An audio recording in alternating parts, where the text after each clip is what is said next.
Habitabilidade. Habitabilidade planetária é a medida do potencial de um planeta ou satélite natural de possuir ambientes habitáveis que possam hospedar a vida, ou sua habilidade de gerar vida entre si próprio. Um planeta numa zona habitável não possui garantias de ser um fato habitável, e ambientes habitáveis não necessariamente precisam conter vida já. A vida pode se desenvolver diretamente em um planeta ou ser transferido para ele a partir de outro corpo celeste, um processo hipotético conhecido como panspermia.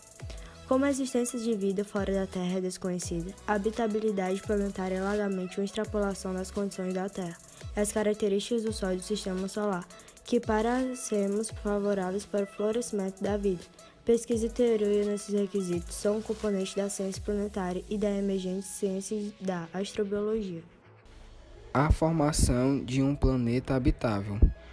Tudo acontece quando uma estrela, como o nosso Sol, se forma. Obrigatoriamente, planetas começam a se fundir ao seu redor, dando início ao que chamamos de sistema solar. A distância de cada um terá de sua estrela irá determinar se farão rotação ou translação em menos ou mais tempo, se serão rochosos ou gasosos, enfim, dirá suas características gerais. Agora fique com o vídeo da formação de um sistema solar.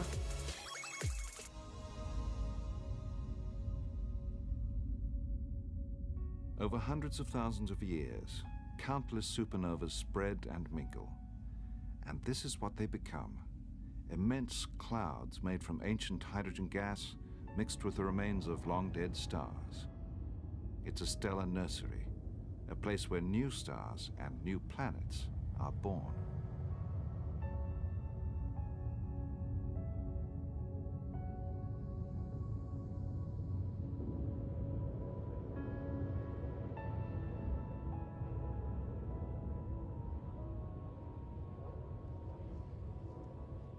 This is the Eagle Nebula, a vast cloud of debris, the remains of an ancient explosion.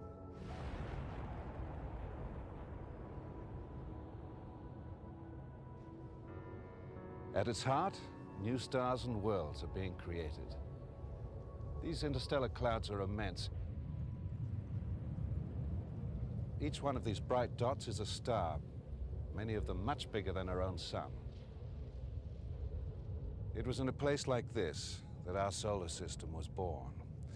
All the ingredients needed for the creation of everything are in here. It just takes a little time for them to come together.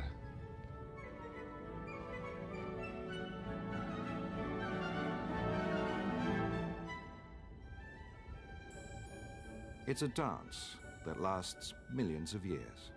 It starts when the gas and dust form microscopic clumps, and it ends with new worlds.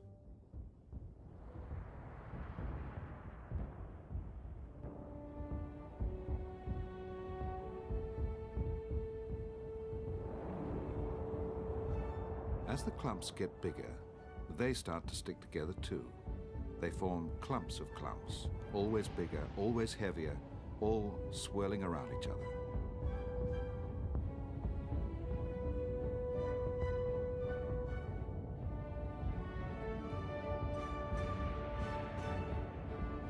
And at the center of them all, a vast cloud of gas and dust takes shape.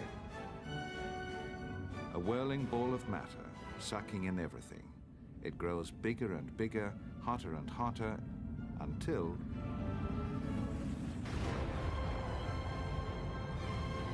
a new generation of stars is born. And this one is our sun. The remaining gas and dust is blown away, leaving behind the planets.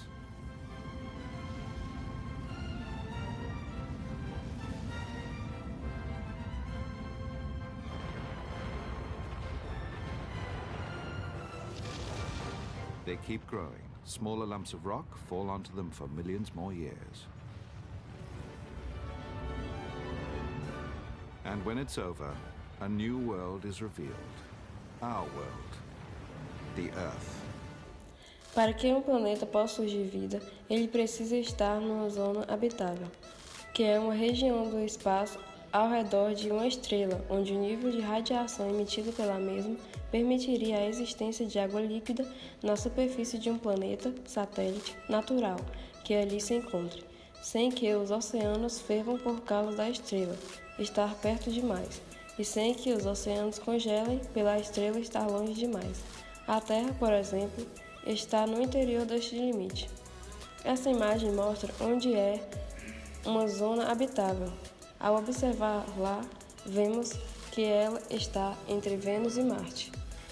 De onde veio a água do planeta Terra? Agora esse vídeo mostrará a vinda da água ao planeta. Diferente de todos os outros planetas do nosso sistema solar, 70% da superfície da Terra é composta de água líquida que, embora seja útil para a vida, também é meio estranho, já que tudo o que sabemos sobre como e quando nosso planeta se formou mostra que a superfície da Terra deveria ser seca. A história é mais ou menos assim. Nosso sistema solar se formou a partir do colapso de uma grande nuvem de poeira e gás. A densa massa de gás no centro se tornou nosso Sol, que, como uma jovem e estável estrela, espalhou um feroz vento solar para todas as direções.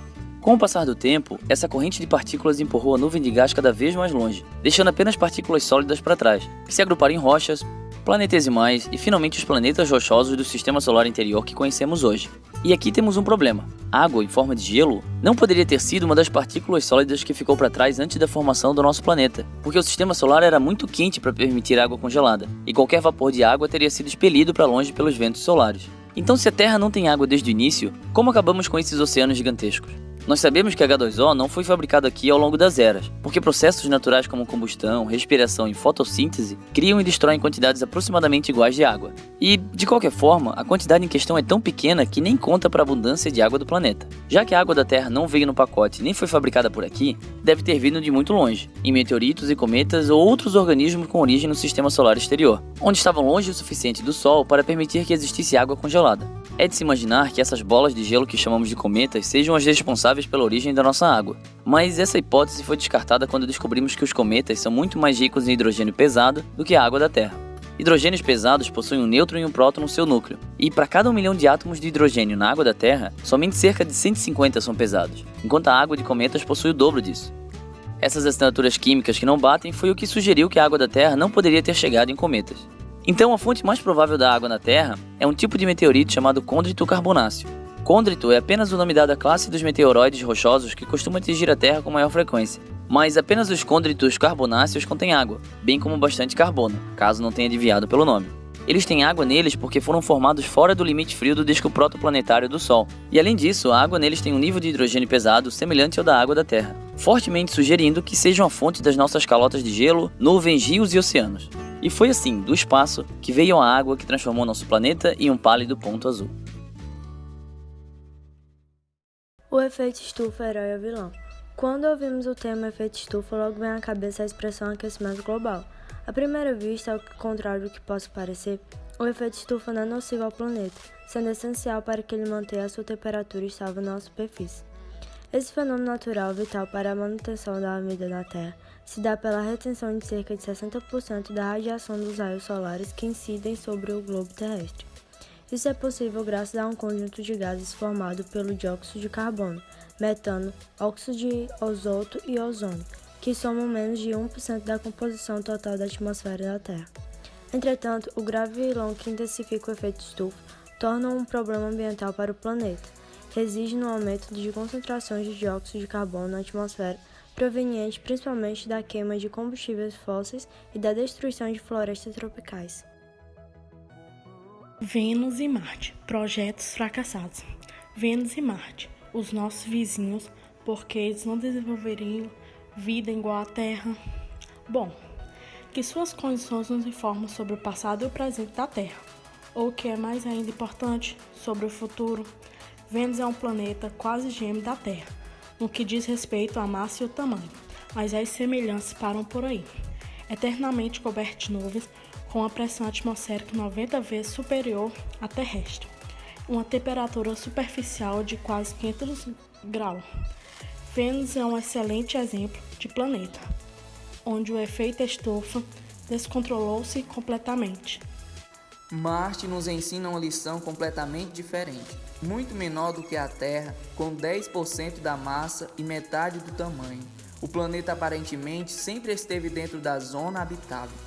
As imagens de sondas espaciais desde os anos de 1970 revelaram a presença de imensos sulcos na superfície marciana, com todo o aspecto de terem no passado abrigado grandes fluxos de águas líquidas.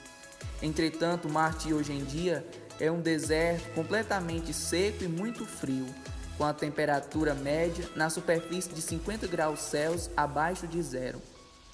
Enquanto a Terra florescia e desenvolvia vida, Vênus agonizava sob o excesso de efeitos estufa, e Marte desidratava, padecendo da escassez deste mesmo efeito estufa. E o futuro? Os cientistas estão à procura de outros planetas para que possamos morar, caso a Terra não dê mais para viver. Os exoplanetas são uma das alternativas. Desde a primeira confirmação de uma localização de um exoplaneta em 1995, vários instrumentos se notabilizaram por sua contribuição a essa busca. Instrumentos como os telescópios espaciais Hubble e Spratz e o satélite Corot detectaram centenas de exoplanetas durante a primeira década desse século. Nenhum deles, porém, foi tão eficaz nessa tarefa quanto o telescópio espacial Kepler, lançado pela NASA em 2009 e responsável por mais de 70% de todos os exoplanetas confirmados. Graças ao tamanho esforço científico, já se contam a data da publicação desse artigo, 3.705 exoplanetas confirmados, válido por múltiplas observações e distribuídos em 2.760 sistemas planetários. Outros 4.496 detecções aguardam como candidatas a exoplanetas, com a probabilidade de confirmação estimada entre 80% e 90%. Dentro de alguns anos, os exoplanetas detectados já serão contados em dezenas de milhares.